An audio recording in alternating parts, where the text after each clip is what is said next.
ఓటేసిన తర్వాత ఇవాళ పరిస్థితి ఏందయ్యా అంటే 30 నెలల తర్వాత రేవంత్ రెడ్డి గారు ముఖ్యమంత్రి గారు ఆ రోజు పిసిసి అధ్యక్షుడిగా పెద్ద పెద్ద మాటలు చెప్పిండు. కేసీఆర్ గారు ₹1,00,000 ఇస్తే పెళ్లికి నేను తులం బంగారం ఇస్తా. కేసీఆర్ గారు ఇచ్చే డబ్బులు టైంకి వస్తలేవు, మీరు లగ్న పత్రిక పెట్టుకోగానే వెంటనే మీ ఇంటికి తులం బంగారం పంపిస్తా అని పెద్ద పెద్ద మాటలు. రైతులకి 10,000 కేసీఆర్ గారు ఇస్తే నేను 15,000 ఇస్తా. కేసీఆర్ గారు 2,000 పెన్షన్ ఇస్తే నేను 4,000 ఇస్తా.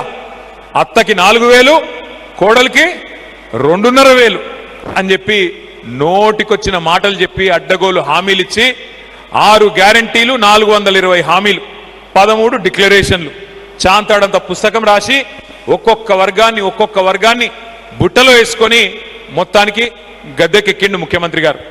ఇంకా మీకు గుర్తుండాలా, వాళ్ళ పార్టీ నాయకులు గ్యారంటీ కార్డులు కొట్టించింది. గ్యారంటీ కార్డులు ఏమన్నారు, మీకు 100 రోజుల్లోనే 100 दिनों में हर कुछ कर देंगे, आपके लिए हर चीज कर देंगे. 100 రోజుల్లోనే అన్ని ఇస్తాం. 100 రోజుల్లోనే 4,000 పెన్షన్ ఇస్తాం. 100 రోజుల్లోనే తులం బంగారం ఇస్తాం. విద్యార్థులకి 5 లక్షల భరోసా కార్డు ఇస్తాం. 100 రోజుల్లోనే రైతులకు రైతు భరోసా ఇస్తాం. 100 రోజుల్లోనే అన్నీ అయిపోతాయి. ఆ డిప్యూటీ సీఎం గారు ఉన్నారు ఇప్పుడు, బట్టి విక్రమార్క గారు. ఆయన అయితే ఏం చెప్పిండు, ఈ కార్డు చాలా విలువైన కార్డు, దీన్ని భద్రంగా పెట్టుకోండి, దాచిపెట్టుకోండి, 100 రోజులు పట్టుకోండి, తర్వాత మా నాయకులు మా కార్యకర్తలు వచ్చి మీకు ఒక్కొక్కరికి చెప్పిన ప్రతి హామీ 100 రోజుల్లోనే చేసే బాధ్యత మాది అని చెప్పి ఆ రోజు ఛాతీ గుద్దుకొని మరీ చెప్పినారు. మరి అడిగినాం మనం, అయ్యా విక్రమార్క గారు, అయ్యా రేవంత్ రెడ్డి గారు, అయ్యా కాంగ్రెస్ నాయకులారా, 100 రోజులు కాదు 900 రోజులు అయింది స్వామి, ఏమైంది మరి మీరిచ్చిన హామీలు ఏవి? 420 హామీలు ఇస్త్రీ ఏవి అంటే, మొన్న ఈ మధ్యన ముఖ్యమంత్రి గారు చాలా విచిత్రంగా మాట్లాడుతున్నాడు. కొత్తగా మొన్న ఆదిలాబాద్ పోయి అక్కడ స్పీచ్ ఇస్తున్నాడు ముఖ్యమంత్రి గారు. ఏం చెప్తున్నాడు, 100 రోజుల్లోనే చేస్తామని చెప్పినాం కరెక్టే, కానీ 100 రోజుల్లోనే ఎంత కండలు తిరిగిన వస్తాదైనా, ఎంత కండలు తిరిగిన పైల్వానైనా పిల్లల్ని పుట్టిస్తాడా? మనకు తెలియదట. ఎంత కండలు తిరిగిన వస్తాదు పైల్వాను 100 రోజుల్లోనే పిల్లలు పుట్టిస్తాడా అని ముఖ్యమంత్రి గారు చెప్తున్నాడు. నేను అడుగుతా ఉన్నా ముఖ్యమంత్రి గారిని, అయ్యా 100 రోజుల్లో పిల్లలు పుట్టరని మాకు కూడా తెలుసు, మాకు కూడా పెళ్ళయింది, మాకు కూడా పిల్లలు ఉన్నారు, మాకు కూడా తెలుసు. కానీ నేను అడుగుతున్నా రేవంత్ రెడ్డి గారు, 100 రోజుల్లో పిల్లలు పుట్టలేదు ఓకే, 3 నెలల్లో పుట్టలేదు ఓకే, కానీ 30 నెలల్లో కూడా పుట్టకపోతే మరి ఏమని విలువాలి నిన్ను? నేను అడుగుతున్నా. 3 నెలల్లో పుట్టరు ఓకే, నో ప్రాబ్లం, 30 నెలల్లో పుట్టలే మరి ఏమనాలి నిన్ను? నేను ఏమన్నా అన్నాం అనుకో, ఆయన కోపం వస్తుంది. ఇక కోపం వస్తే ఏమవుతుంది, ఇక అడ్డమైన తిట్లు తిడతాడు. ఏమంటాడు, ఏమైందా రేవంత్ రెడ్డి గారు, మరి మహిళలకి నెలకు 2,500 ఇస్తాన్నావు కదా, ఏడబోయింది అంటే నీ లాగులో తొండలు ఇడిచిపెడతా. ఏమైనా మరి 10,000 15,000 చేస్తా అంటే కదా, ఏమంటే నీ గుడ్లు వీకి గోటీలు ఆడతా. ఏమైనా మహిళలకు 2,500 ఇస్తా అంటే కదా అంటే నీ పేగులది, నీ మెడలు తీసి, నీ పేగులు తీసిన మెడలు వేసుకుంటా.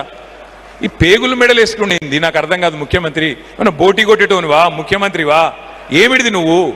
గింత అన్యాయం ఉంటుంది అంటే ఏందంటే, ఆయనకు పరిపాలన చేతనైతే లేదు, నడుపు వస్తలేదు. నడపనికి రాక వెనకటికి ఎవడో ముఖం బాగాలేకపోతే అద్దం బల్ల కొట్టుకుండంట. ముఖం బాగాలేకపోతే ముఖం మంచిగా చేసుకోవాలి, కానీ అద్దం బల్ల కొడితే ముఖం మంచిగా అవుతుందా? కాదు. కానీ రేవంత్ రెడ్డి గారు ఏమనుకుంటున్నారు, కేసీఆర్ని తిడితే చాలు, కేసీఆర్ని తిట్టుకుంటే తిరిగితే చాలు. కేసీఆర్ అప్పులపాలు చేసిండు, అప్పులపాలు చేసేసిండు కేసీఆర్ మొత్తం. అందుకే నేనేం చేస్తలేను. నేను అడుగుతా ఉన్నా, ఒక్కసారి మిమ్మల్ని ఆలోచించమని కోరుతా ఉన్నా. మీరు 10 మందికి చెప్పేటోళ్ళు కాబట్టి రేపు మళ్ళీ మల్కాజ్గిరిలో గులాబీ జెండా ఎగిరే విధంగా చూసుకునేటోళ్ళు కాబట్టి మీరు అర్థం చేసుకుంటే 10 మందికి తెలుస్తుంది కాబట్టే నేను మీకు ప్రార్థన చేస్తా ఉన్నా. 1 నిమిషం ఆలోచించండి. సరే రేవంత్ రెడ్డి గారు చెప్పింది నిజమే అని 1 నిమిషం అనుకుందాం. కేసీఆర్ గారు అప్పులు చేసిండు అంటుండు. సరే నిజమే అనుకుందాం, కేసీఆర్ అప్పులు చేసిండు నిజమే అనుకుందాం. మరి కేసీఆర్ అప్పులు చేసి ఏం చేసిండు? కేసీఆర్ అప్పులు చేసి ఏం చేసిండు అంటే, కాంగ్రెస్ వాళ్ళు 65 ఏళ్లలో హైదరాబాద్లో ఒక్క కొత్త దవాఖానా కూడా కట్టలే. గాంధీ, ఉస్మానియా, నిమ్స్ ఈ 3 కూడా కాంగ్రెస్ వాళ్ళు కట్టినవి కావు, నిజాం నవాబు కట్టిపోయినాయి. 65 ఏళ్లలో 1947 నుంచి 2014 దాకా ఒక్క కొత్త దవాఖానా కూడా కట్టలే కాంగ్రెస్ వాళ్ళు. కానీ అదే కేసీఆర్ గారు Telangana institute of medical sciences పేరు మీద ఒక్కొక్కటి 1000 పడకల ఆసుపత్రి 4 గట్టిండు. మీ అల్వాలలో టిమ్స్ అల్వాల ఇలా కనబడుతున్నదా? ఒక రాజసౌధాన్ని, ఒక ప్యాలెస్ ను తలపించే విధంగా కనబడ్డదా లేదా? మీకు చూసిండ్రా లేదా? కట్టింది మనం, పెయింటింగ్లు వేస్తున్నది వాళ్ళు. ఎట్లయిపోయిందంటే రేవంత్ రెడ్డి గారి కథ, ఆయన జేబుల కత్తెర పెట్టుకొని తిరుగుతున్నాడు.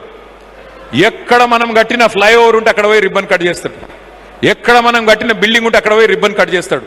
ఆయన పాపం ఇక కత్తెర పెట్టుకొని జేబులో బిజీగా తిరుగుతా ఉన్నాడు. ఏమనంటే రంగులు ఊసుడు, రంగులు మార్చుడు. మనం కట్టిన డబుల్ బెడ్రూమ్ ఇండ్లు ఉన్నాయి, వాటికి పోయి రిబ్బన్ కట్ చేస్తాడు, నేనే కట్టినా అంటాడు. అట్లా ఉన్నది కథ.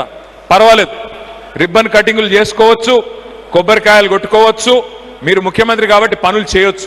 కానీ నేను అడుగుతా ఉన్నా, కేసీఆర్ అప్పు చేసిండు అంటున్నావు. అప్పు చేస్తే కేసీఆర్ 4 దిక్కుల హైదరాబాద్లో 4000 పడకలు కొత్తగా కట్టిండు, 4 టిమ్స్ హాస్పిటల్ కట్టిండు. ఉన్న నిమ్స్ హాస్పిటల్ను 2000 పడకలు యాడ్ చేసిండు. అవును, కేసీఆర్ గారు అప్పు చేసిండ్రు. మీరు మాకు కరెంటు సమస్య ఇడిచిపెట్టిపోతే 1,00,000 కోట్లు ఖర్చు పెట్టి కరెంటు సమస్యను శాశ్వతంగా మన పిల్లలకు, వాళ్ళ పిల్లలకు తెలియకుండా చేసిండు కేసీఆర్. అవును, కేసీఆర్ అప్పు చేసిండు. హైదరాబాద్కు మీరు మంచినీళ్లు చక్కగా ఇయ్యకపోతే 20,000 లీటర్లు ఫ్రీగా ఇచ్చి మంచిగా బ్రహ్మాండంగా మంచినీళ్ళ సౌలభ్యం చేసిండు కేసీఆర్. అవును, కేసీఆర్ అప్పు చేసిండు. 200 రూపాయల పెన్షన్ను 2,000 రూపాయలు చేసిండు కేసీఆర్, అప్పు చేసిండు. అవును, కేసీఆర్ అప్పు చేసిండు. 15 లక్షల మంది ఆడపిల్లలకి 1,00,000 రూపాయలు ఇచ్చి ఒక మేనమామలాగా నిలబడ్డాడు, అప్పు చేసిండు. 15 లక్షల మంది ఆడబిడ్డలకి కేసీఆర్ కిట్లు ఇచ్చిండు, కేసీఆర్ అప్పు చేసిండు. అవును, కేసీఆర్ అప్పు చేసిండు. కాళేశ్వరం లాంటి ప్రాజెక్టు కట్టిండు, 1,00,000 కోట్ల రూపాయలు ఖర్చు పెట్టి 40 లక్షల ఎకరాలకు నీళ్లు ఇచ్చిండు కేసీఆర్. అవును, కేసీఆర్ అప్పు చేసిండు. 1,00,000 కోట్లు మన రైతులకు కరెంట్ సబ్సిడీ కోసం, చెరువులు బాగు చేయడం కోసం కేసీఆర్ గారు అప్పు చేసిండు. అవును, అప్పు చేసిండు. ఇంటింటికి నల్లాబెట్టి నీళ్ళు ఇచ్చిండు కేసీఆర్. మారుమూల తాండాలు, మారుమూల గూడాలు, గిరిజన తాండాలలో కూడా కేసీఆర్ గారు మంచినీళ్ళు ఇచ్చిండు. కేసీఆర్ గారు అప్పు చేస్తే 1000 గురుకుల పాఠశాలలు పెట్టిండు. కేసీఆర్ గారు అప్పు చేస్తే జిల్లాకు ఒక మెడికల్ కాలేజ్ కట్టిండు, జిల్లాకు ఒక నర్సింగ్ కాలేజ్ కట్టిండు. 33 కొత్త జిల్లాలు పెట్టి జిల్లా కేంద్రాలలో కలెక్టర్లను, ఎస్పీలను కూర్చోబెట్టిండు కేసీఆర్.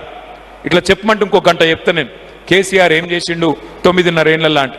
నేను రేవంత్ రెడ్డి గారిని ఒకటే అడుగుతా ఉన్నా, కాంగ్రెస్ ప్రభుత్వాన్ని ఒకటే అడుగుతున్నా. మరి మీరు వచ్చి 2.5 సంవత్సరాలు అయింది, సగం టైం అయిపోయింది, 50% టైం అయిపోయింది. మరి మీరు కూడా 4 లక్షల కోట్ల అప్పు చేసిండ్రు. మీరు 4 లక్షల కోట్ల అప్పు. కేసీఆర్ 10 ఏళ్లలో 2,80,000 కోట్ల అప్పు చేస్తే నువ్వు 2.5 ఏళ్లలోనే 4 లక్షల కోట్ల అప్పు చేసినావు కదా. ఒక్క పని చూపెట్టు. హైదరాబాద్లో కొత్తగా ఒక ఇటుక పెట్టినవా? ఒక్క ఇల్లు కట్టినవా? కేసీఆర్ గారు 1,00,000 డబుల్ బెడ్రూమ్ ఇల్లు కట్టిండు.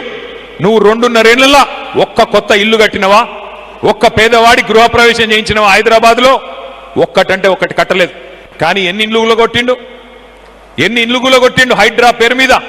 గరీబోళ్ళ బస్తీల మీద పడి, జోపడి పట్టీల మీద పడి కూలగొట్టి ఎత్తవతల వాడేసి గరీబోళ్లను హింస పెట్టిండు రేవంత్ రెడ్డి. అదే కేసీఆర్ గారి ప్రభుత్వం 9.5 ఏళ్లలో హైదరాబాద్ మహానగరంలో మీరు తెలిసో తెలియకనో ఎక్కడన్నా గవర్నమెంట్ జాగలో ఇల్లు కట్టుకుంటే 2.5 లక్షల మందికి జీవో నంబర్ 58, 59 కింద పట్టాలిచ్చిన నాయకుడు కేసీఆర్. నేను అడుగుతా ఉన్నా రేవంత్ రెడ్డి గారిని, మీరు ఇచ్చిన హామీలు ఒక్కటి కూడా చేయలే. 420 హామీలు అమలు చేయలే. తులం బంగారం ఇయ్యలే, స్కూటీలు ఇయ్యలే, విద్యా భరోసా కార్డులు ఇయ్యలే. 10వ తరగతి పాస్ అయితే 10,000, 12వ తరగతి పాస్ అయితే 15,000, డిగ్రీ చదివితే 25,000, పోస్ట్ గ్రాడ్యుయేషన్ చేస్తే 1,00,000 రూపాయలు, పిహెచ్డి చేస్తే 5 లక్షలు. 5 పైసలు ఇచ్చినావా ఎవరికన్నా? కేసీఆర్ గారు దళిత బంధు పేరిట ఆనాడు 10 లక్షల రూపాయలు దళిత సోదరులకు ఇచ్చినాడు. నువ్వేం చెప్పినావు? 12 లక్షలు ఇస్తా అని చెప్పినావు.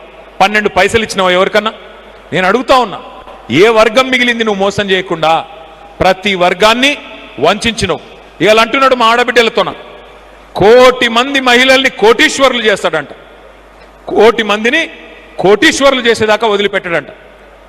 నేను ముందే చెప్పిన మీకు, ఈయన కోటి మంది కోటీశ్వర్లు చేసేవాళ్ళు కాదు, తులం బంగారం ఇచ్చే బ్యాచ్ కాదు, మెడల పుసల తాడు కూడా ఎత్తుకపోయే దొంగలు వీళ్ళు, దండుపాలెం దొంగలు అని చెప్పిన నేను. ఉన్నారు కదా ఇక్కడ మీ దగ్గర కూడా దొంగున్నాడు అల్వాలలో. అందుకే నేను అంటా ఉన్నా రేవంత్ రెడ్డి గారు, అయ్యా నువ్వు కోటీశ్వర్లను చేయకు పర్వాలేదు, కోటీశ్వర్లను చేయకు ఇడిచిపెట్టు, లక్షాధికారులను చేయి. ముందు ఏం చెప్పినావు నువ్వు? నెలకు 2500 రూపాయలు ఇస్తా అన్నావు. నెలకు 2500 అంటే సంవత్సరానికి ఎంత? మీరు కొద్దిగా లెక్కల్లో వీకర్ నాలాగనే. మా నరసింహరావు అన్న నవ్వుతున్నాడు, మాజీ కార్పొరేటర్ గారు. అబ్బా ఒక్క ఆయన చెప్పిండు, అబ్బా మొత్తానికి ఒక్క ఆయనకు వచ్చు మనోనికి అన్నకు. నెలకు 2500 అంటే 12 నెలలకు గాను సంవత్సరానికి 30,000, 5 ఏళ్ళకు గాను 5 సంవత్సరాలకు గాను 1,50,000. మరి 30 నెలలు అయిపోయింది కదా, 30 నెలలు అయిపోతే ఇప్పటికి ఎన్ని పైసలు రావాలా మనకి? ఎన్ని రావాలా? 75,000 రావాలనా? వచ్చినాయా? ఒక్క అక్కకు కానీ ఒక్క చెల్లెకి కానీ 75 పైసలు పడ్డాయా? అందుకే అంటున్నా రేవంత్ రెడ్డి గారిని, అయ్యా నువ్వు కోటీశ్వరులను చేస్తావో లేదో మాకు తెలియదు, పోనీ 75,000 అయితే ఈ ముందు ఖాతాలలో ఆడపిల్లలు ఎదురు చూస్తూ ఉన్నారు, ఆ 75,000 వచ్చే 30 నెలలకు మరొక 75,000. అట్లాగే తెలంగాణ యువకులకు చెప్పినాడు, పిల్లలకు చెప్పినాడు, మీకు ఉద్యోగం వచ్చేదాకా నేను పైసలు ఇస్తా, నెలకు 4,000 ఇస్తా అన్నాడు. మరి 30 నెలలు అయింది, ఎంత ఇవ్వాలా? 1,20,000 రూపాయలు ఇవ్వాలా? మరి వాళ్ళందరికీ 1,20,000 రూపాయలు, ఇంకో 30 నెలలకు ఇంకో 1,20,000 ఇస్తావా?